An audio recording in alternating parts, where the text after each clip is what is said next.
Alright folks, in this portion of the video I'm going to show you how to access Google Classroom. What you'd want to do is go to google.com and just make sure that you are signed in with your school district account. You can see at this point nobody is signed in on this computer. You may see that somebody else is signed in. You just want to verify that you're in with a school district account. So at this point I'm going to go ahead and sign in, and I'm signing in with a demo user account, and I'm going to use my district password, and it's going to now sign me in. As you can see up here, I'm signed in as demo user 3. And if I want to go to Classroom, I could click on the waffle or the array, whatever you see, and click on Classroom. But in the event that doesn't show for you, the direct URL for Classroom is classroom.google.com, and that'll take you directly to Google Classroom. This is the Google Classroom landing page. You'll notice that I've got a bunch of classes that I'm either enrolled in or teaching, and I've got one here that I've been invited to join. And this is what the students would see if you pre-enrolled them, which we'll discuss later. Other features on this landing page, there are 3 lines up here, which reveals a menu. That menu also has your settings, which we can go over later. And then over here on the plus, this is where you're going to go ahead and add or we are going to either create or join a class. So if I hit the plus, I can either join a class or I can go ahead and create a class, which is what we're going to do. So I'm going to go ahead and create class, and it's going to invite me to name the class. So we're just going to name it Awesome Albany Teacher Class. Oh, and here we are. And we could put a section, subject, and room, but it's not necessary. I'm going to go ahead and create my class, and it's going to bring me to the home page of my new classroom.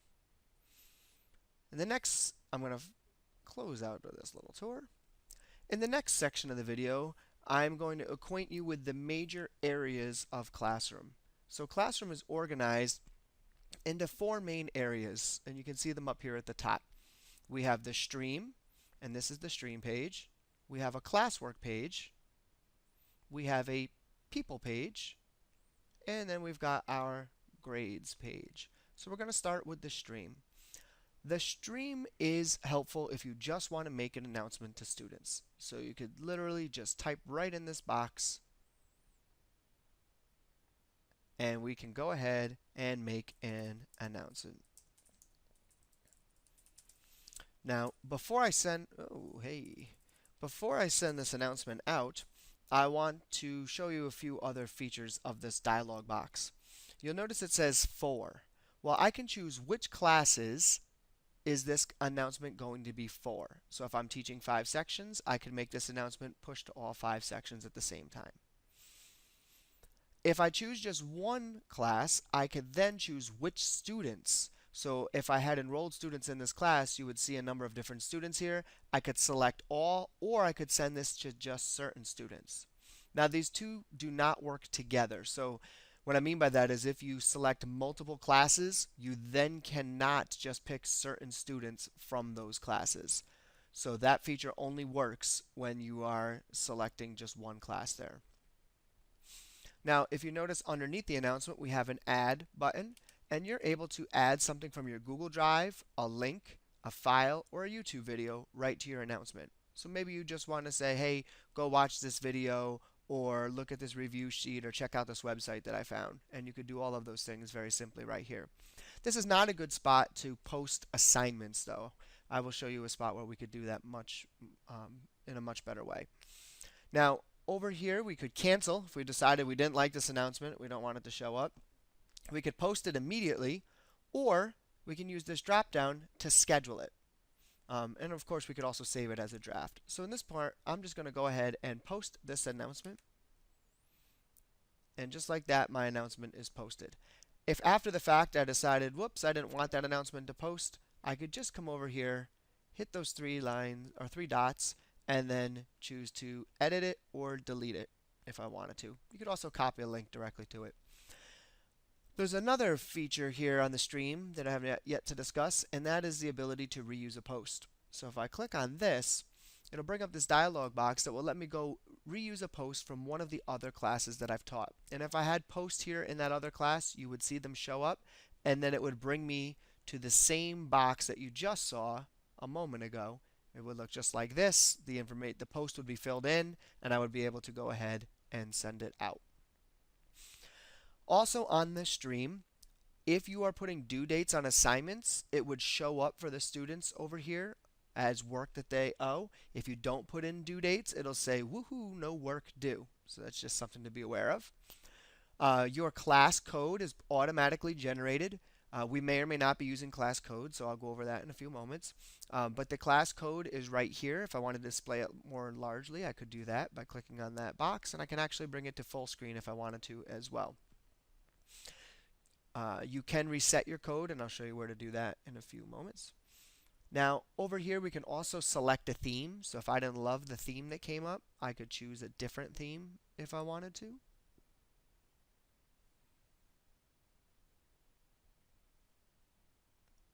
So you get an idea of what some of the themes look like. You could also upload a photo so that you could have a custom header as you wanted to have at the top of your page. So those are some of the main features of the stream. Basically, the stream is really good just for posting quick announcements. Now, when we look at the settings area, I'm going to talk about a few things that you can do that would be very helpful for your stream. All right, you may have noticed that I just switched accounts. That was because I wanted to show you what that reuse post feature looked like before we left this page. So if I click on reuse post, it'll pull up all the classes that it usually pulls up all of the classes that you teach or that you're a co-teacher in.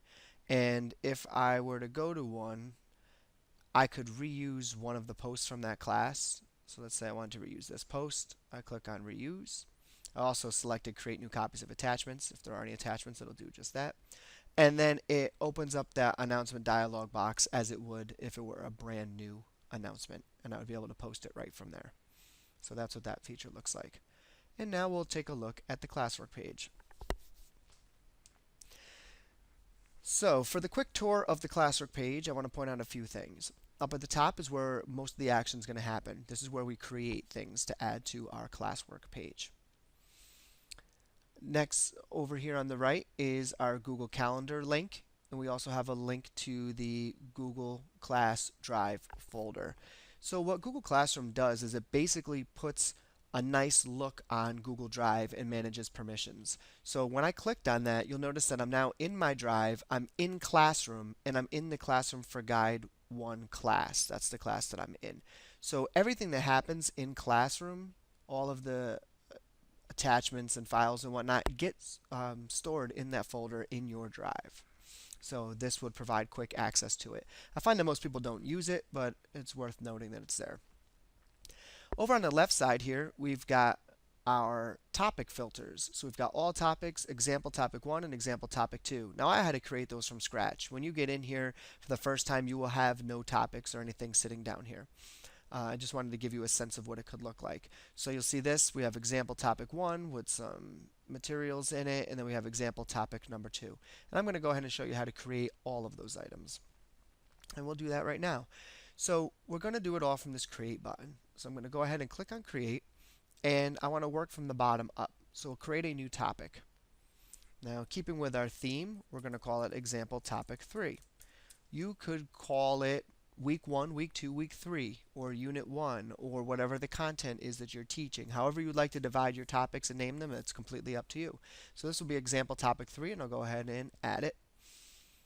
Now, it just added it for me down here at the bottom. If I wanted it up at the top, I could simply just drag it up to where I wanted it, and it will come up for the ride, and I can let it go, and now it's up here at the top. You can also drag items from within a topic, so I can move things around if I wanted to. I could also take something from one topic and drag it up to a different topic. So you have some flexibility with how things work. I'm going to bring this on back. It's very, very helpful to organize your classroom by topics. So that way when people go in They can find exactly what it is that they're looking for. I think I just messed that up. They can find exactly what they're looking for nice and easily. Now this filtering area over here is something they added last year at one point, and it allows you to filter your classwork page by topic. So when I click on that, I would only see the things that belong in example topic 2. If I click on this one, I would only see the stuff that goes in example topic 1. And now in example topic 3, we have nothing because we just created it. When I come back to all topics, I'll be able to see all my topics, and I'm back on the main page of the classwork section. Now let's create some other content for our classwork. We'll go ahead and hit the create button, and we'll reuse a post. Now when I reuse a post, it remembers that I was just in this Montessori 3.5 class.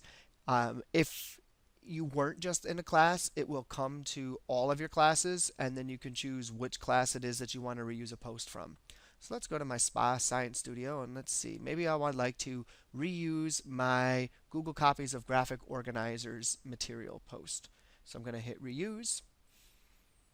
It's going to ask me if I wanted to create with the attachments, and I did. And now here it is, Google Copies of Graphic Organizers. I could describe it, and here is a Google folder full of graphic organizers that I can now post to this class.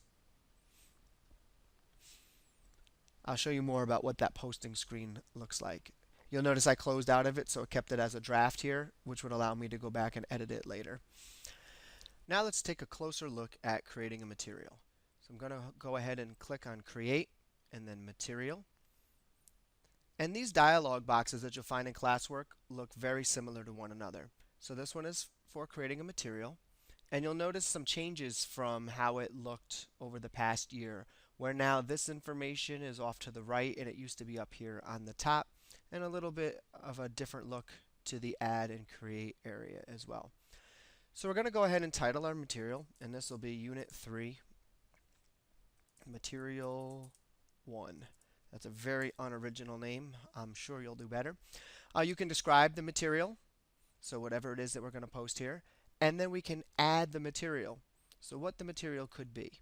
It could be a Google Drive file, so something from your drive, and when you click on it, it will open up your drive and it will default to your most recent files, as you can see here. So I could just click on one and add it if I wanted to.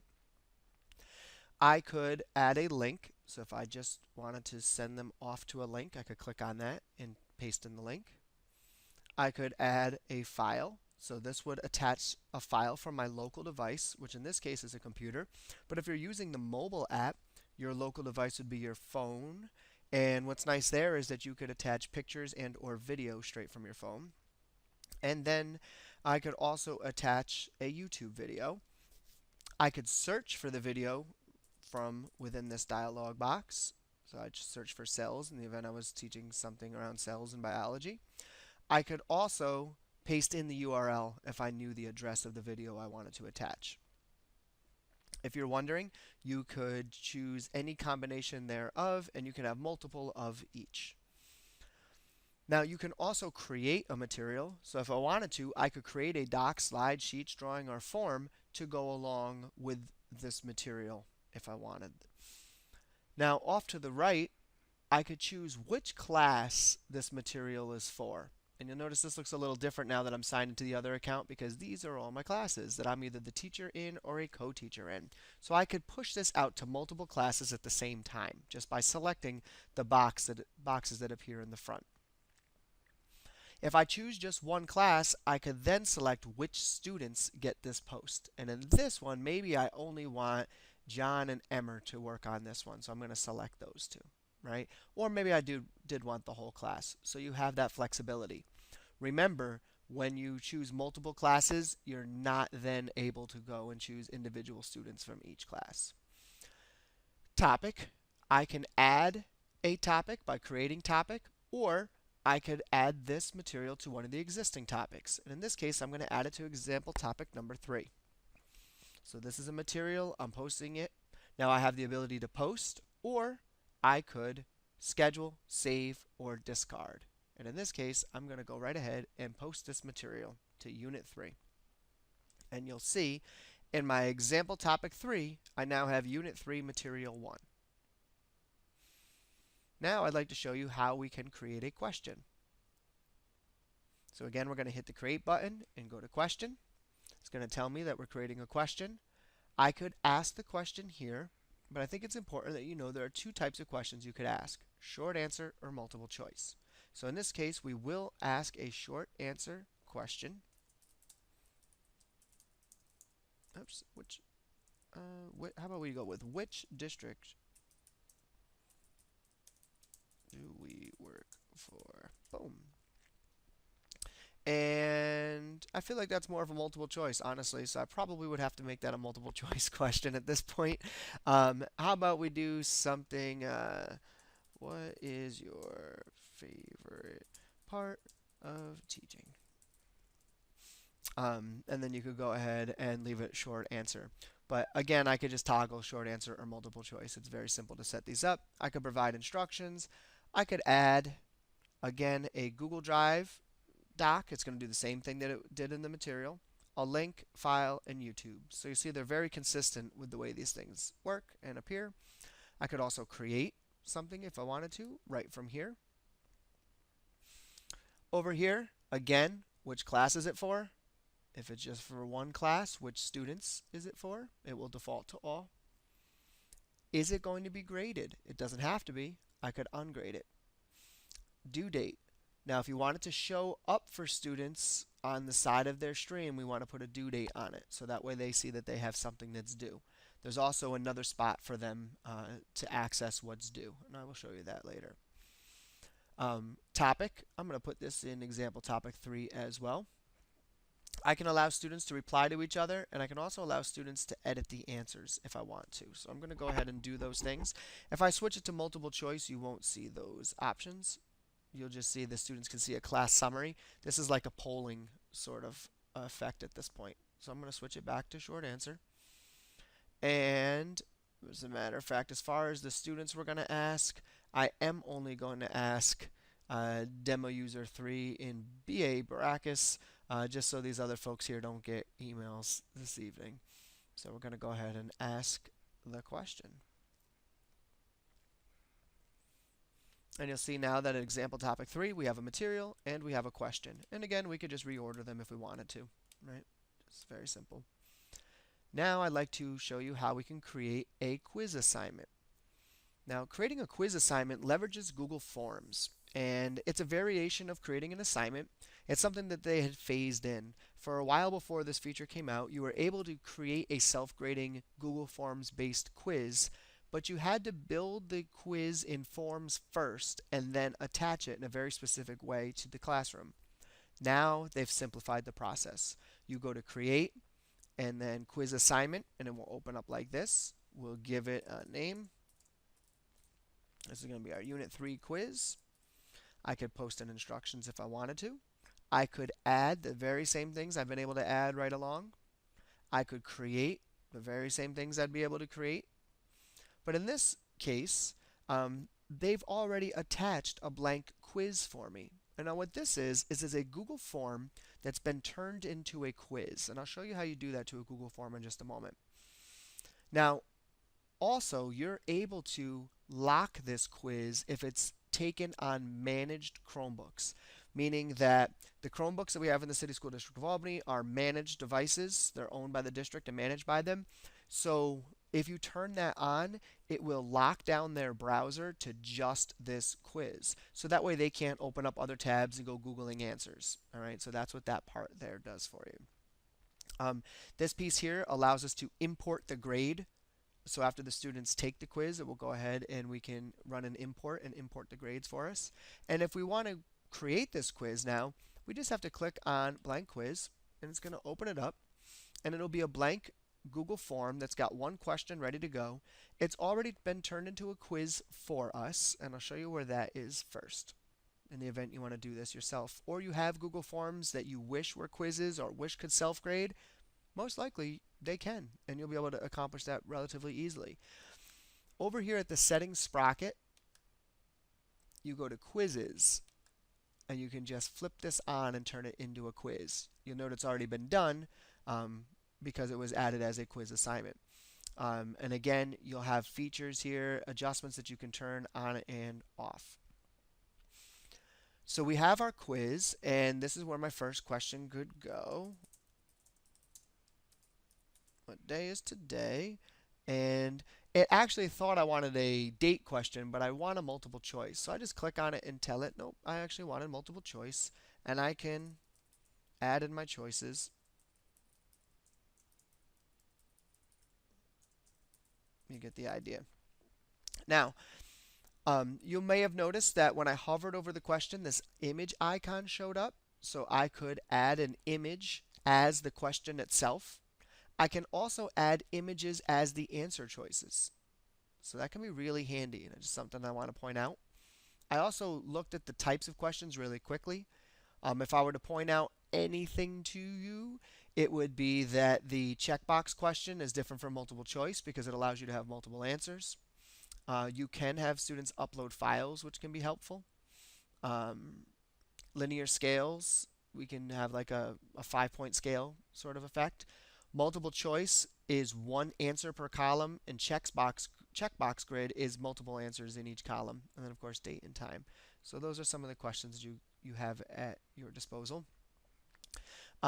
It's often important to require the question if we're doing it in a quiz, because that way the students would have to answer. And if we have a question that we are going to grade, it's important that we hit this answer key. And now we have to tell it which is the correct answer. So I'll say the correct answer is Thursday. Oops. And I will give it a point value. Now you don't have to manually just hit this button. You can just click on it, highlight it, and change it to whatever it is that you want. And you can even add answer feedback, which is nice. So if they get an incorrect answer, you can say something to them like, oh no, remember to blah, blah, blah. And then you could even add a link or support it with a YouTube video that might help them better understand why they got that problem wrong. And you can also give feedback for correct answers as well. So these can be some really, really helpful tools. Once I'm done setting my answer and feedback and that sort of thing, I can click Done. And now I'm back to the question builder. All right. Other things to note here, this duplicates the question. So now I'll have two of the same exact question. I use that feature a lot, and then you can just change the content of the question. But the fact that it's required is there, multiple choice is there, the number of answer choices, I find that to be an effective strategy. And then the other thing I want to point out to you is this toolbar. This toolbar allows us to add questions, import questions. This is relatively new. It's a wonderful feature. There used to be an add-on that would do this that I would use all the time, and now they built it right into the form itself. So when you click on it, it will bring up all the forms that you have, and you can then say I want to use a question from this form here. So I'm going to select it, and it's going to ask me which question do I want to reuse, and I'll say this question, and I import it, and it brings it right into my form for me. Not sure why it formatted it like that. Hopefully it'll look better when it comes live. I have not seen it do that, but it does a great job of adding old form questions to a new form. And I have an interesting workflow that we can examine in a forms class at a later time. You can add titles, you can add images, you can add YouTube videos. So I could add a video in my quiz and then have a bunch of questions about that video right underneath it. Those questions can grade themselves if I attach this to my classroom, right? So there's a lot of possibilities where this tool could go. Lastly, you can add sections, all right? So that's a really quick overview of what you can do in forms. In the past, I've taught classes on forms, and we've gone a lot deeper with some of this, and I would love to do that again with many of you in the future. But for our purposes right now, I'm going to close out of the form. You don't have to save anything. It's all saved. If I reopen it, it's going to be there just how it was a moment ago. So I'm going to go ahead and close it. And at this point, I just have to decide which class is this form going to be for, or this quiz at this point, which students are going to get it. Right, and again, I'm going to just give it to BA and demo. Getting a lot of extra work today. Point value, I believe it will be overridden by our grade importing what the actual value is there. The due date, we're going to go ahead and put for tomorrow. And which topic, we'll throw it into example topic 3. And in this case, I don't need or have a rubric for it, but you could add a rubric. And if you're curious about that, it lets you create a rubric, reuse a rubric, or import a rubric from Sheets. And I could turn on originality reports, but that wouldn't make a lot of sense for this assignment. What originality reports does is it lets you check on the authenticity of student work. On a free account for Google Classroom, uh, everybody gets 3 originality reports, or you can run them for 3 different assignments. Um, Districts that have the enterprise version get unlimited originality reports, and it is my understanding that we should have the enterprise version very soon. So look forward to unlimited originality reports. At this point, I'm going to go ahead. Remember, I could assign, and these things haven't changed over here. I could assign, schedule, save, or discard. And at this point, I'm just going to go ahead and assign that quiz, as silly as it was. Next, I want to show you how you can create an assignment. All right, well, imagine we'll be doing this. So to create an assignment, I'm just going to call it Unit 3 Assignment. I know it's not very original. I could provide instructions. I typically don't like to put instructions here. I often would like to put my instructions right inside the assignment themselves. So for example, if I had an assignment that was due in slides, I would put the directions right in slides so that way the students don't have to toggle back and forth to try to remember what to do. The directions would be right in front of them. But to each their own, and this may be something that you find value in. Now, we can add again, just like what we're used to. However, I want to point out something very special about adding from Google Drive. So if I add from Google Drive, and we'll just go ahead and I'll pull up this paper airplane template. This is something that we did with a 3rd grade class this year. If you want to take a quick look at it, what it is a Google Slides presentation. The students were making some paper airplanes, and we gave them this slideshow.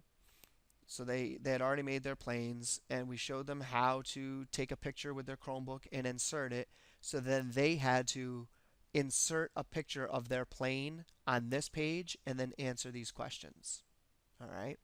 Now, when we attach from Drive, and it only works when you attach from Drive, the links files in YouTube aren't going to do this, you have the ability to switch permissions over here. You can make it so that students can view the file. And that's nice, everybody can look at the file, but nobody can edit it without making a copy of it first. You could choose students can edit file.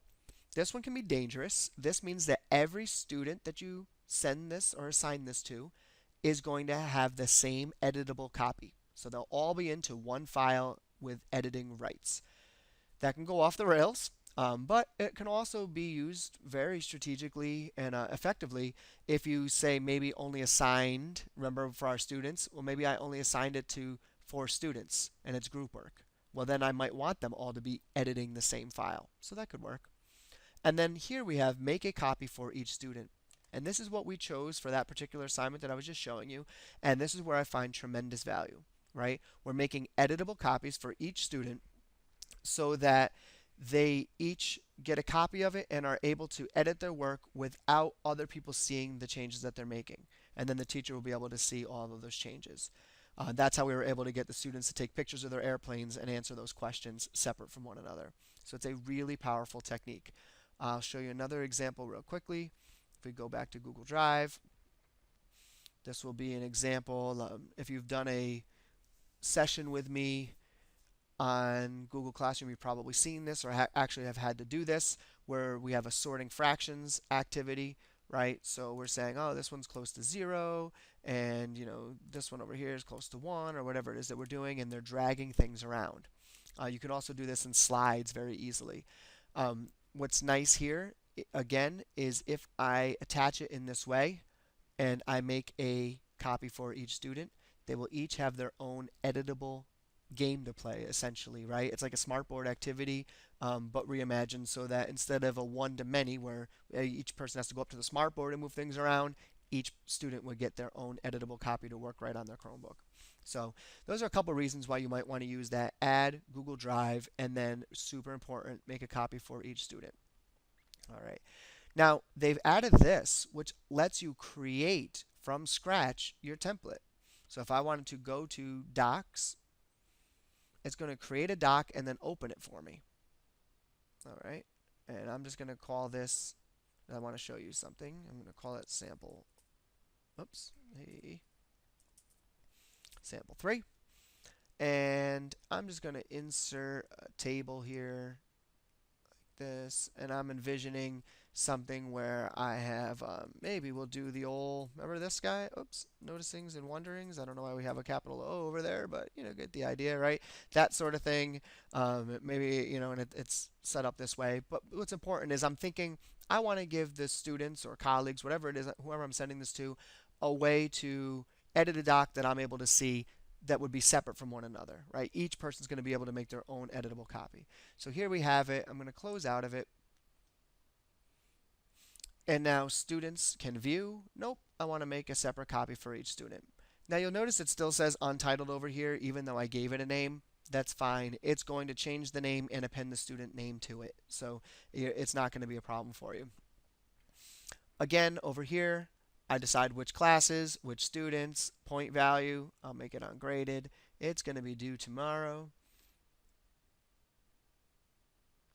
And then the topic, it's going in topic 3. I could put in a rubric if I wanted to, which I don't. I could go to assign, or again, these things haven't changed. So we'll go ahead and assign Unit 3 assignment.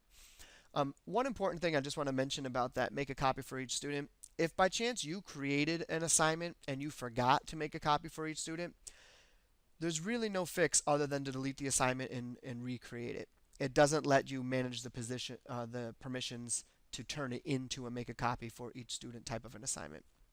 So here's my Unit 3 assignment. So those are the things that you're able to create under this Create button. All right. And this is what you're able to do on the Classwork page. Again, organizing things by topic makes life really, really simple. Providing due dates is important, right? If I come back to my stream now, you'll see over here, it shows me what's due tomorrow. The students would see that. They would know they have work due, so that's important. Again, if they knew they were working on Unit 3, they could just sort this Classwork page or filter the Classwork page by the things that are posted in Unit 3. I'm getting a little different view because this is the teacher side of what things look like, what assignments look like. Another thing I wanted to show you on the Classwork page is you'll notice there's 3 dots, and these appear in several spots. If you click on the 3 dots, you'll see that you can rename the topic, delete it, copy a link to it, or move up or move down.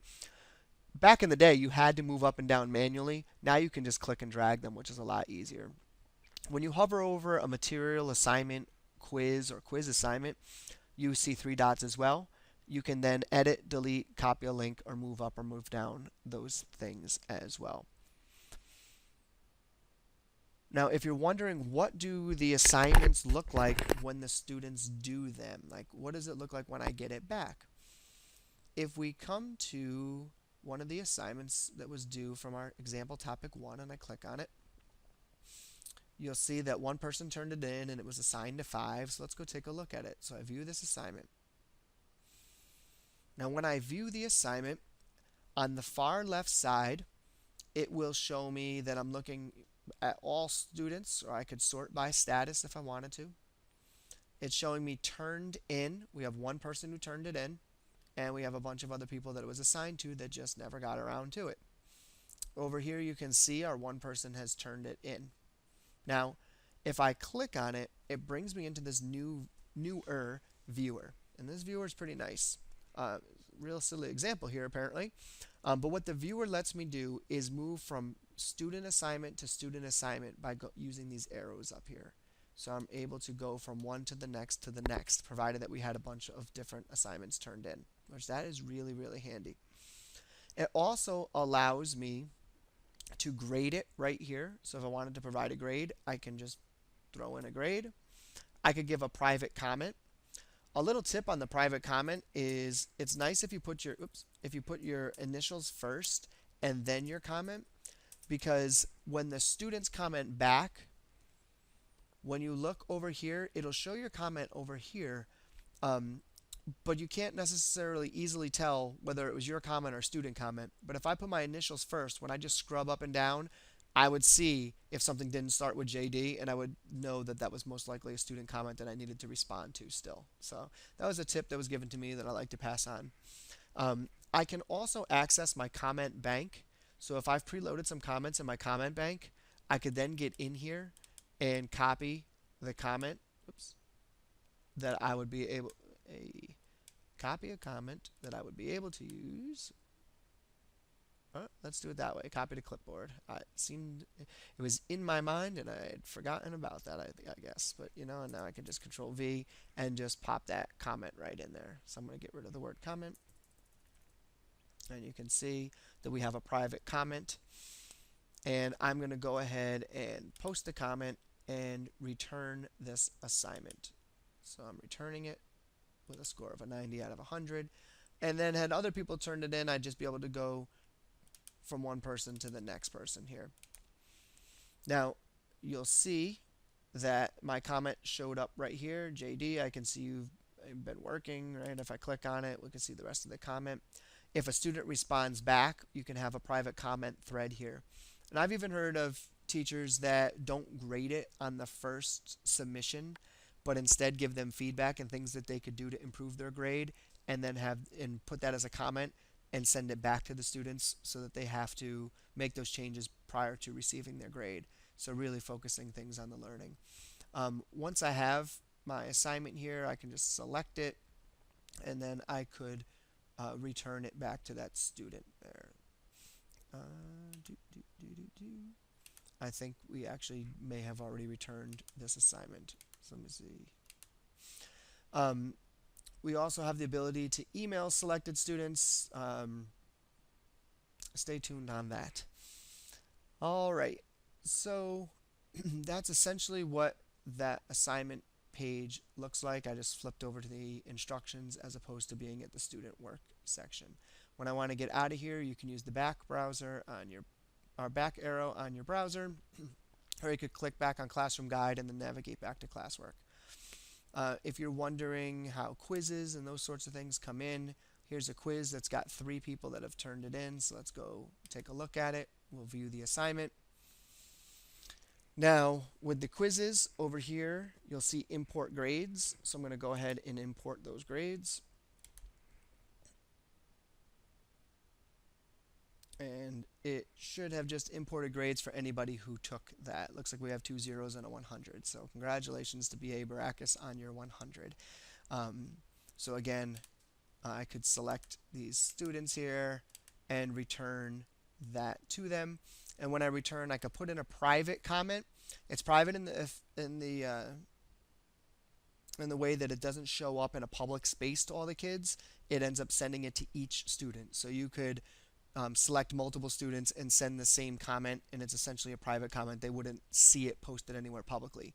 If they compared notes, they may be able to figure out you sent them the same comment as somebody else. But that's what that's all about there. I've been asked that question a few times. Over here on settings, we could copy all the grades to Google Sheets, download the grades to CSV, or download these grades to CSV. Stay tuned. We have some interesting developments in the integration with School Tool that we're excited about, and looks like we're going to be able to integrate this gradebook with the School Tool gradebook, which is pretty exciting. So back on the Classwork page, and I think I've shown pretty much all there is on the Classwork to get you up and running and be able to work through those various workflows. The People section is how we would add co-teachers. So if I want to invite a teacher, I just hit that, I type in their name, and I'll be able to invite them as a co-teacher to my classroom. A co-teacher can do everything the main teacher can do, with the exception of deleting the class. So they can post assignments, they can create announcements, post materials, they can grade student work, they just can't delete the class. Now, for students, if I wanted to add a student, I could invite them manually by typing in their ID numbers and names here. That would not be my preferred method of inviting students. I think it's much easier if you went to the stream and just use your class code, right? We could paste this somewhere, put it on the board, any of those types of things to get that in the student hands. But beyond that, we are now going to be able to roster via Google or via School Tool. So in School Tool now, there is a G that appears on the top of your roster page, and I will add a screenshot to this video. And that G will allow you to roster your students to a Google Classroom that you've previously created. So you have to create the class first, but then when you go to School Tool, you'll be able to click on that G and roster students to that class via School Tool. So that will be the easiest way for us to get students into Google Classroom. But for many of us, we're already there. We've got our students there. And if not, and for some reason that School Tool integration, because it's brand new, doesn't work, you can always go back to the class code, get the code out to your parents or to your students, and then they can go ahead and jump in. Um, while I just mentioned the word parents, you'll see that we have this ability to invite guardians. They can receive a summary of the announcements and work from the week. So that's what the invite guardians piece is all about, and you just click on it and you're able to type in their email and invite them. You can also do some things to students. So in the event that we get email turned on, we would be able to email them. But even if that does happen, we can do some other things as well. So let's say B.A. Baracus has been really inappropriate in the stream. He's been putting these comments that are just inappropriate. I can go to Actions and mute him. And now he can still submit his work, but he can't reply to classmates' work and he can't comment or post. So I'm going to go ahead and mute BA. And now you can see he's been muted. If I want to unmute him, I'll just select it and unmute BA, and now he can reply again. You can also remove students if you wanted to. So when I select them, you may have noticed that you can remove the student as well, and email shows up once again. All right, so those are the things that you can do here. Now, in the event that you are assigning work that would be graded, quizzes, assignments, that sort of thing, they will automatically show up in a gradebook for you. This gradebook can be synced with School Tool. And if you look in your School Tool gradebook, you will see a G now that appears in the gradebook. It's a blue G. And when you click on that, it's going to allow you to import grades from your synced Google Classroom. So first, you have to create a classroom. You have to sync your roster from the roster page in School Tool by clicking on the blue G. And then you would be able to go to the gradebook page in School Tool and click on the blue G and sync the grades from your Google Classroom into School Tool. And that's a new thing for us, and we're very excited about this integration. The next thing I wanted to show you in Google Classroom are the settings. So I've come back to the stream, but you'll notice those settings are there regardless of the page that I'm on. And the settings will allow me to change the name of the class or the details. I can also change a few other things. If I didn't like my class code, sometimes O's and zeros get confused. I might want to go ahead and reset that code. But you'll notice I also changed some other things here. The default to your stream is that students can post and comment. And when that happens, many times students will just start creating posts because they see the same dialog box that you do about say something to your class, right? So they post. And oftentimes teachers will remark that the students ran away with my stream, right? The stream got full of student content that wasn't necessarily academic. So my suggestion often is to use the students can only comment, which means they can respond to the teacher posts, but they can't create their own in the stream. Sometimes teachers like to use only teachers can post or comment. So whichever one is the most comfortable for you in the stream, it's important that you select the one that's most comfortable for you. I think the default sometimes, especially if it's with new students who haven't been in Google Classroom, the default can allow for some things that make Classroom a little bit uncomfortable for folks. So allowing students to respond to your post seems like a good middle ground. So I'm going to send it back to this. And then for this next piece here, I want to show you the difference. Right now I have it on hide notifications. And what that means is, oops, let me just go ahead and save my change up here on the top right. What that means is that in the stream, I'm hiding anything that's not an announcement. So basically, you're seeing nothing because I just created a bunch of assignments and quizzes and all that kind of stuff that was in the classwork page, but I didn't want any of that stuff to show up on my stream because I like my stream to be only for announcements. I like to keep my work over on the classwork page. And I find that a lot of students find that's much more helpful when your classwork is organized nice and neatly in the classwork page as opposed to being just strewn about in the stream here. So when I change that setting though, and the default is to show condensed notifications, I believe, and I'll show you what that looks like. Now my stream is going to be full of stuff, right? And if students were able to comment on these things, you would also see their responses to any of the assignment or announcements that were in there, and it can get really, really busy here. That's the condensed version. Another option is to show the attachments and details. So this version gets even more busy, right? So you get the sense of what this looks like. So I prefer to hide everything that's not an announcement on the stream. So we're going to come back here and we're going to say hide notifications, and it's going to hide everything that's not an announcement. The Guardian summaries that I referred to before, that's where parents can see summaries of student work. If you want to see the example of that, and you'll have the access to this very same page, it can look like this. All right, they cannot interact with other students on the page. Grading, you have a couple of options for your grading, including the ability to add categories. All right, so those are some of the settings that are available from within Classroom. Now I'm going to take you over to the 3 lines here, and we'll talk about some of the things that are over here. Oops.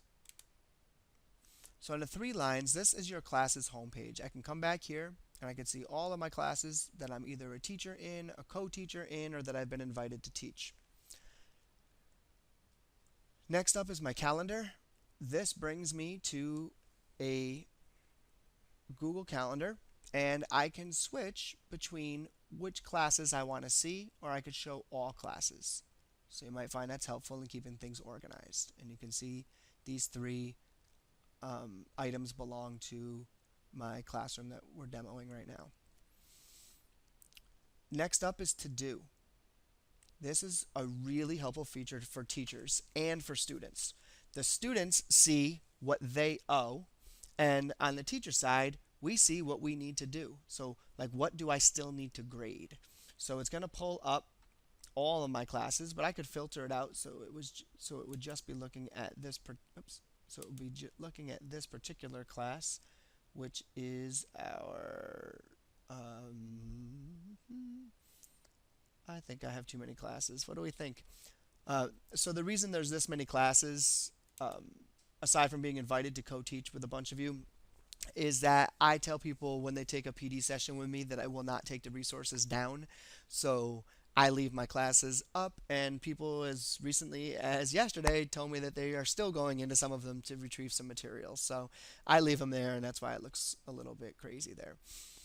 So these are the assignments that are due for this classroom here. I can click on the assignment. It'll take me right to the assignment page. Once I'm done with an assignment and I've graded them all, I can mark it as reviewed, and it will go to my reviewed section. All right. For the students, it's like work that needs to be done and work that's been completed, and it automatically moves for them once they turn it in, which is nice. Next up on the 3 lines are all of your classes. So we'll just kind of skim through that nice and quickly. And yeah, the music's free, folks. And then we've got enrolled, so those are the classes that I'm enrolled in. I've got my archived classes, and then settings. So if I go to settings, I'm able to change my profile picture. Great. I'm able to change my notifications. So if I want to receive email notifications, I can turn it on. I can also tailor the notifications. So if you're getting too many, come in here and maybe make some adjustments that can make your life a little less notified, but so you're not always buzzing and getting notification sounds. And you can turn on email or mobile notifications here. for individual classes. All right. So those are some of the settings to be aware of. Now on the home page of Classroom, we can also, you'll notice there's three dots. You can move, edit, copy, or archive. You can also click and drag. Oops, should be able to click and drag. There we go. Click and drag classes and move them around. You can go straight to the gradebook or straight to the Google Drive folder. So you have a lot of options here with what you're able to do. Now, what I did not show you in this video is the mobile app. The mobile app allows you to attach files and do basically the rest of the stuff that we were doing. In addition, it's got a random name chooser. So there's like a puzzle piece up on the top right that lets you select student names. And there's also the ability to take video and or pictures live and attach them to your classroom. So you use the paper clip in the app and you're able to do that. One point of emphasis for mobile browser or mobile device users for Classroom is, and this goes for the students as well, they should probably also download the Sheets, Docs, and Slides apps as well, so that way they can edit doc sheets and slides if you are assigning them those types of assignments. Now before we end the video, I just want to show you what it looks like from the student view. So now I've logged in as one of the students in the classroom we were just looking at, and I want you to notice that on the home page for the student, this is what they see when they go to classroom.google.com. You can see that this student has some work that's due tomorrow. They can click right on any of the assignments to go to that assignment, or they could click on this icon to open up their work for Classroom for Guide. They could also hit the three lines and go to the to-do page, and they would see all the work that's due from all of their classes. So that's an important page to show the students, make sure that they understand that. If they had clicked on this, it looks like this. All right. If I go back to Classroom for Guide, now I'm inside of that classroom. Notice how my stream doesn't have anything. There were no posts to the stream, so it's not a mess at all. Go to Classwork. Here's my example topic 3. These are my assignments. If you recall, we had the material, but I never really posted anything in the material, so that's why it's not showing anything here. The question, what is your favorite part about teaching? You can go ahead and view that question, and I could answer it and then click Turn In over on the right. The quiz, remember that was that blank quiz, which I think only had one silly question or something on it. But we're going to go ahead, and I think Tuesday was the answer, honestly. Nope, it was definitely Thursday. So we're going to go with Thursday. And I don't even know if I put one there. So I'll go ahead and, oops, it's a required question. Yes, it is. So I'll go ahead and submit it. And I could view my score right away and see how I did. Okay. I'll come back to our classroom. That Unit 3 assignment, this is where we made a separate copy of some things, right? Notice how it's got my name attached to each one, that B.A. Baracus. And remember the Google Doc that said Untitled when we created it? Now it says B.A. Baracus Sample 3. Even though I titled it Sample 3 inside the doc, when we attached it, it still said Untitled. It's not to be worried about. It's right here. And remember, all of these are unique to me. They're mine, but I can edit each of them. So that's that template-based assignment workflow that's really, really powerful. So I just wanted to give you a sense of what it looks like from the student side to kind of round out this video. So again, if there's anything I can do, give me a shout. jdudley@albany.k12.ny.us, @albanytechcoach on Twitter. I'd love to help you out. Thanks, everyone. Have a great day.